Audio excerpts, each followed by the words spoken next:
So good afternoon, everyone. Welcome to Empower Talks Inspiria.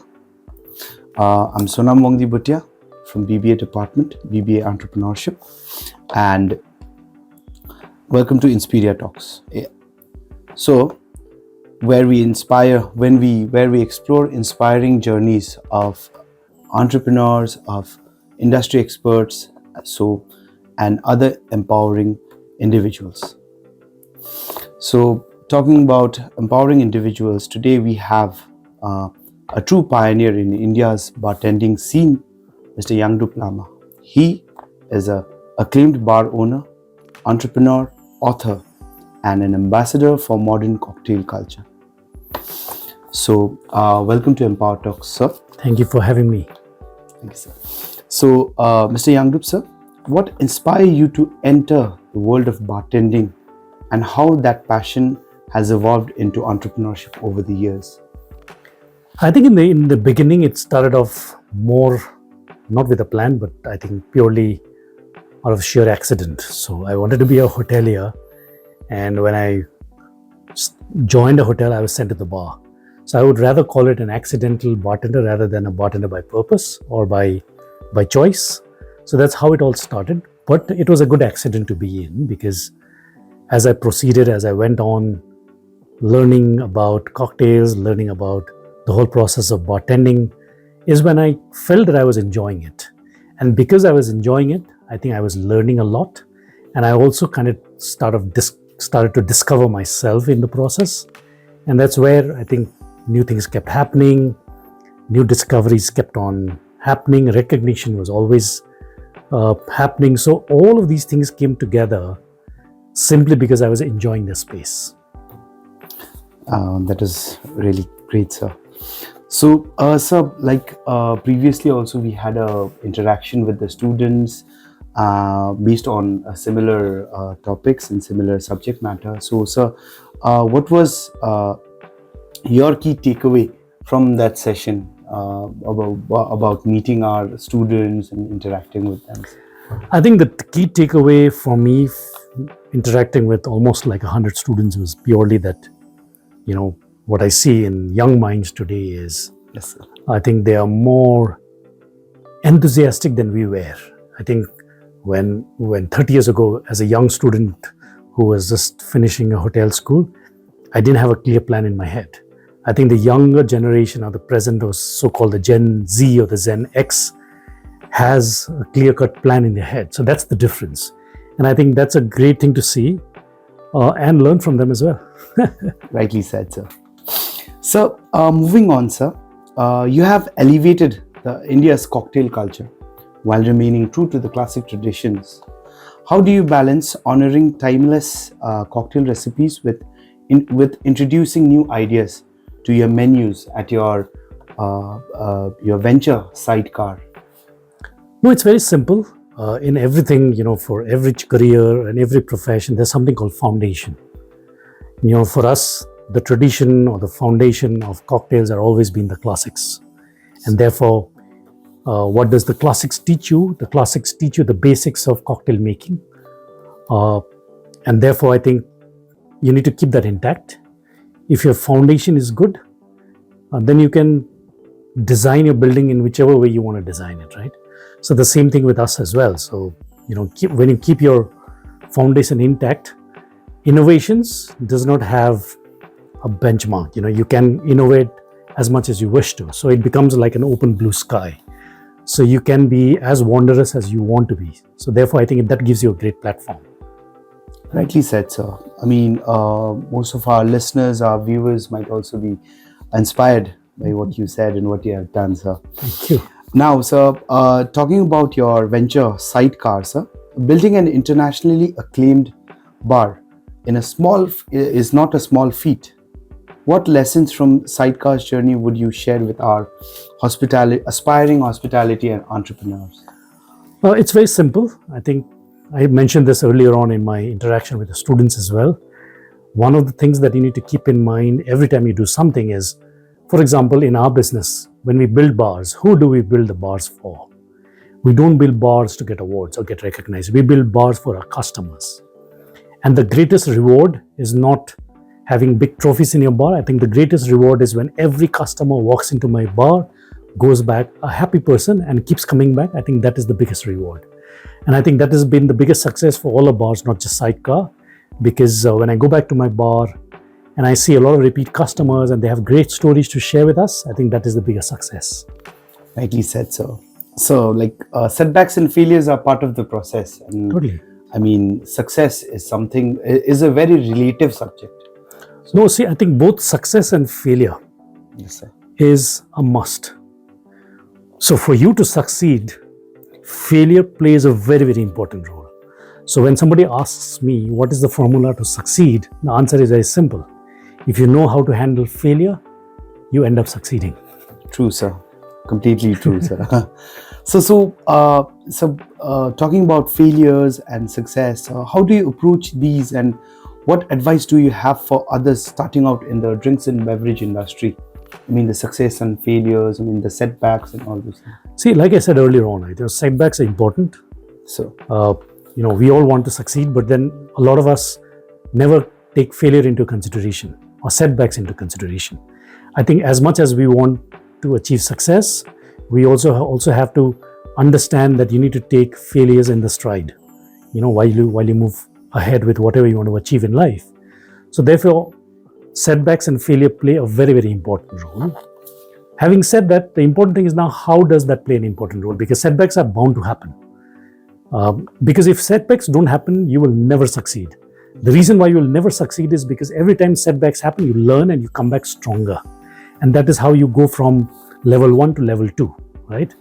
In entrepreneurship or any form of career, you have to move from level A to level 2, right? So from level A to level B. That is very, very important. So therefore, I think the important thing is not about how do we handle it. I think it's all about every time you fall, how quickly and how well do you get up, and then come back even stronger every time you fall. I think that's critical. Great point, sir. Sir, now, like we mentioned, sir, as a trainer, mentor, or even a recognized leader, so what qualities do you believe, sir, make a great leader in hospitality industry today? And how have you embodied those qualities into your career, sir? I think it's a two-way process. When people say what are the qualities of a great leader or a great mentor, I always feel the qualities are very simple. You need to have human skills. So people need to respect you. And people don't respect you just because you hold a certain position. People fear when you have a certain position, but respect only comes when people look at you when there is a great takeaway that you can lend to the people. So I think your experience, how you deal with people, how you keep on learning as you progress, I think that makes all the difference in terms of how you teach people and take them along with you. For example, I run a couple of bars. There are so many young people working along with me at different positions. And for me, it's not that I'm the leader. There are some times when we have interactions, meetings, a lot of the solutions do not come from me, it comes from them. But I need to create a space within the organization to make sure that everybody's voice is heard and everybody plays an important role, and we need to understand and respect that in case of each other. Like for me, in my outlet, a utility worker is as important as a housekeeper, as important as my general manager in the thing. So everybody has a vital role to play, and we all need to respect that. I'm only the guy who is facilitating all of that. So you are more of a facilitator than a leader. So you need to create that kind of an environment, which is more of a nice, we call it culture. So every space has to have a certain culture. And we need to create that culture. Rightly said, sir. So now, sir, speaking about recognition and the accolades, sir, that you have done, you have received many awards from Asia Pacific 30 under 30 to industry legend at India's 30 best bars. So, sir, how do these recognitions influence your vision for the future in the of bartending in India? Recognitions are fantastic. All of us, every human being likes to be recognized. So it's definitely a fabulous thing, But what we have to understand, and what I have always looked at, is every time we win an award, every time I get an award, we celebrate.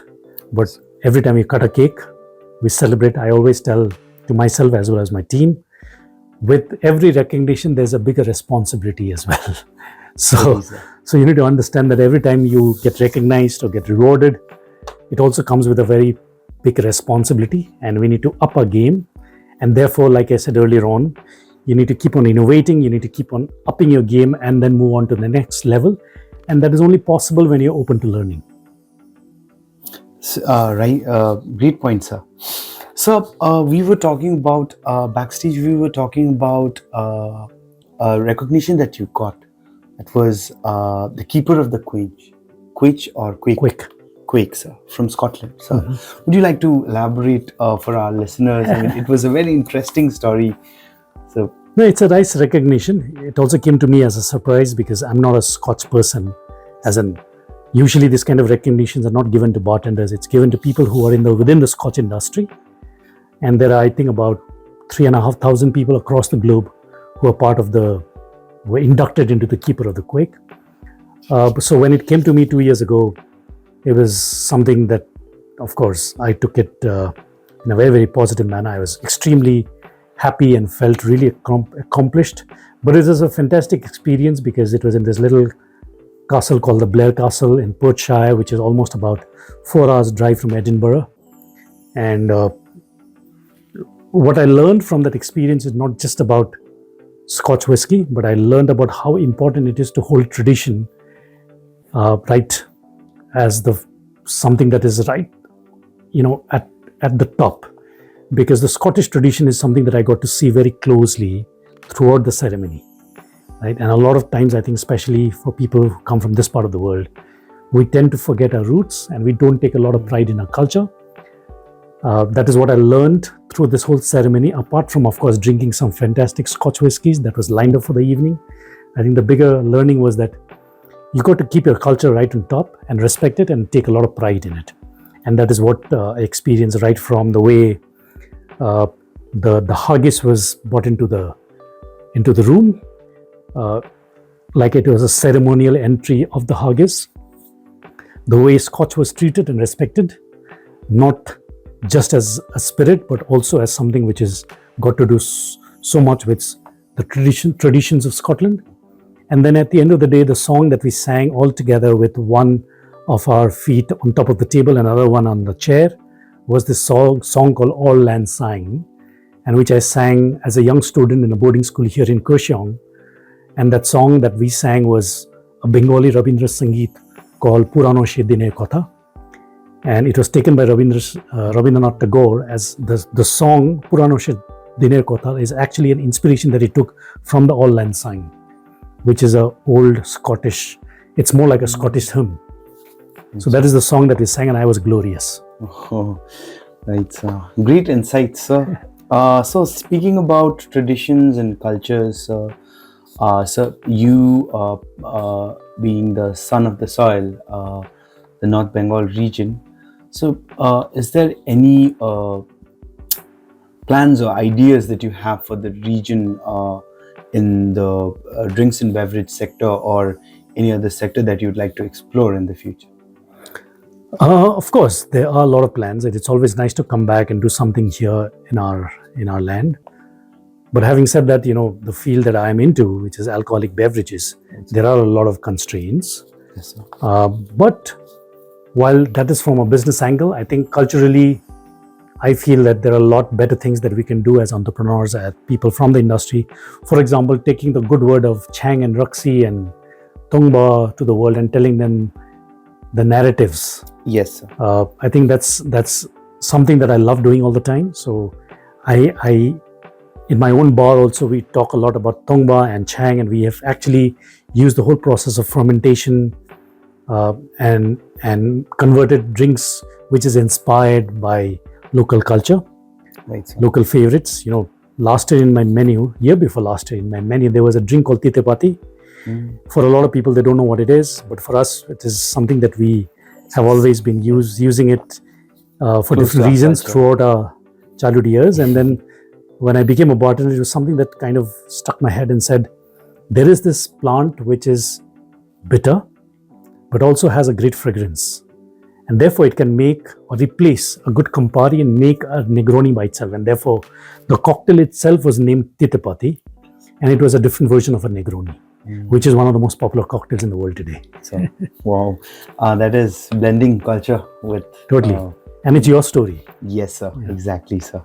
So I'd like to share one startup, since this is more into an entrepreneurial and F&B podcast. I'd like to share a startup from Meghalaya.